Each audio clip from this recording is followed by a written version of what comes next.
Shabbat shalom à tous, j'espère que vous allez bien. On va essayer de dire quelques mots tirés du feuillet du Rav Biderman, toujours pour Refoua Maintenant Malade, pour les Neshvan de Niftarim de Rachel Batiakot et pour la Tzachat, tous ceux qui en ont besoin.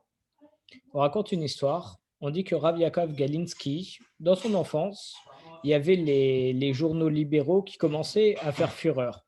Les libéraux, ils commençaient à prendre la presse, et on sait qu'on a des problèmes halachiques malheureusement avec le mouvement libéral, et il commençait à prendre de plus en plus d'ampleur. Donc sa mère, elle a décidé d'acheter un journal en allemand pour pouvoir justement avoir un journal qui correspond beaucoup plus aux paroles de la Torah, pour pouvoir donner un petit cours de Torah à ses amis, à ses voisines, et essayer de remettre un petit peu toute la Torah. Donc elle a l'habitude de leur donner cours, il y a des personnes qui ont l'habitude de venir, et un jour, il y a une de ses voisines qui est venue en avance du cours, et elle regarde le journal, qui était en allemand, et c'était en réalité la seule qui était capable de lire l'allemand. Donc sa voisine voit le journal et voit la photo d'un paquebot renversé. Elle dit tout de suite à son ami, mais comment est-ce que tu peux être tranquille comme ça dans ta cuisine en train d'éplucher des patates et être tranquille avant le cours alors qu'il y a des nouvelles, il y a un paquebot entier qui s'est renversé et il doit raser shalom y avoir des centaines de morts, c'est horrible ce qui se passe. Et celle qui a l'habitude de faire cours, donc la mère du Rav, elle dit mais pas du tout, tu tiens juste le journal à l'envers, retourne l'image. C'est l'inauguration d'un nouveau paquebot. C'est pas du tout un paquebot renversé. Le paquebot, il est à l'endroit. C'est juste une inauguration.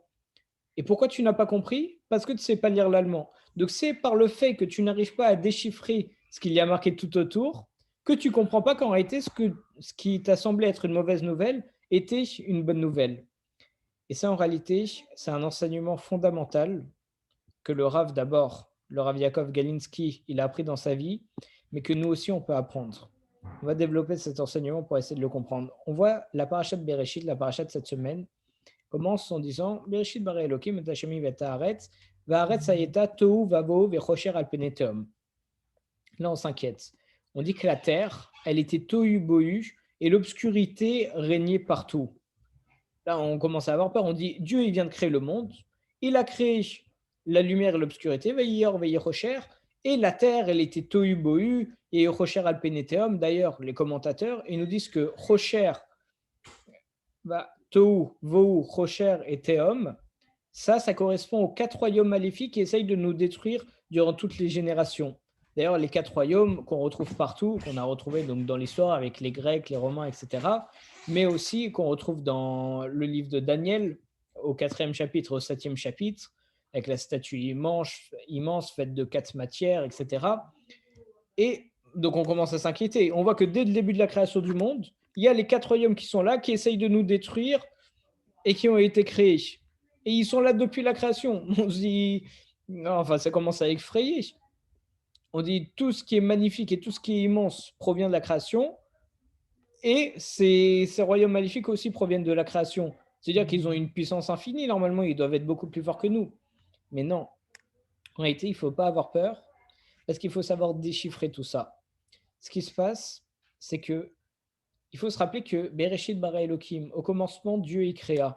Donc en réalité, c'est Dieu qui a créé à la fois la lumière, à la fois l'obscurité, et c'est Dieu qui a créé la terre comme ça. Ce qui fait que les quatre royaumes, en réalité, ça provient de Dieu. Alors certes, le Maral de Prague, il nous dit, dans son livre Ner Mitzvah, que le chiffre 4 est en opposition avec le chiffre 1, parce que le chiffre 4, ça représente les quatre points cardinaux, qui est la matérialité, le fait d'aller partout dans les quatre points cardinaux. C'est en opposition avec le 1, qui est la centralisation, qui est l'unité. Bien entendu, le chiffre 4 qui représente les quatre royaumes, donc ce qui est mauvais. Et c'est en opposition avec 1, Hachem Echad, Hachem est un, l'unité. Mais le but, c'est d'essayer de concilier tout ça, d'élever le matériel en spirituel. Mais donc, on voit bien que c'est Dieu qui a créé tous ces royaumes, mais il les a créés que pour qu'on puisse s'élever grâce à eux. L'enseignement, il est simple. À chaque fois qu'on voit une mauvaise chose, on pense que c'est une mauvaise chose parce qu'on n'arrive pas à décrypter tout ce qu'il y a autour. Exactement comme l'histoire du journal. Comme on ne sait pas décrypter ce qu'il y a autour, alors on ne comprend pas pourquoi ça nous arrive. Mais en réalité, on dit dans les Pirkei Avot, qui est l'homme juste, qui est l'homme fort, celui qui tombe 7 fois, mais qui se relève les 7 fois. Le but, c'est pas de savoir comment tu vas tomber, comment tu et dans quel esprit noir, Chas v'Shalom, tu peux être quand tu es en bas, mais le but, c'est de te relever. En réalité, quand on est dans une épreuve, on voit que le noir. On se dit, on est dans l'épreuve, c'est difficile et tout. Mais essaye de voir plus loin, essaye d'avoir du recul pour savoir ce qui va se passer après l'épreuve, ce que tu vas pouvoir en tirer.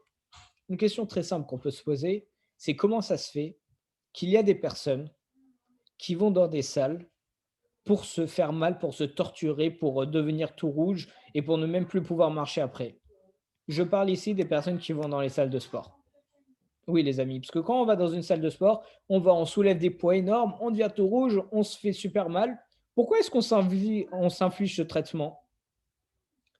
Pourquoi on s'inflige? Parce qu'on sait qu'après, tu vas ressortir plus musclé. On sait que tu vas ressortir plus fort. On sait que ça va te faire mal les coups que Razesham tu pourrais avoir. On sait que tu vas courir plus vite. On sait que tu vas pouvoir soulever plus de poids.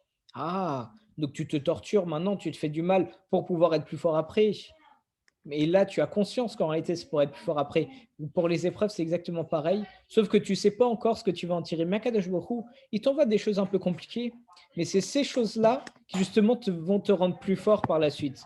Alors, on n'est peut-être pas au courant maintenant, mais avec le recul, Bezrat Hashem, et avec le temps, on se rend compte que Gamzo et Tova, tout ce que Akadosh Baruch Hu, il nous donne, c'est toujours pour le bien. Donc, peu importe ce qui se passe, il ne faut pas avoir peur. On sait que si on est dans une mauvaise période, en réalité, on devrait même se réjouir parce que tout ça, ça va nous apporter du bien. D'ailleurs, on voit dans la Gemara Brachot, on dit il faut remercier surtout sur les bonnes comme sur les mauvaises nouvelles. Et la prière qu'on a sur les mauvaises nouvelles, c'est on dit Barour Dayan Aement. Béni soit le juge de vérité. Donc on voit qu'on doit même bénir Dieu sur les mauvaises choses. Pourquoi? Parce qu'en réalité, on se rend juste compte que les mauvaises choses sont que des bonnes choses. Chazak ou tout le monde. Shabbat Shalom.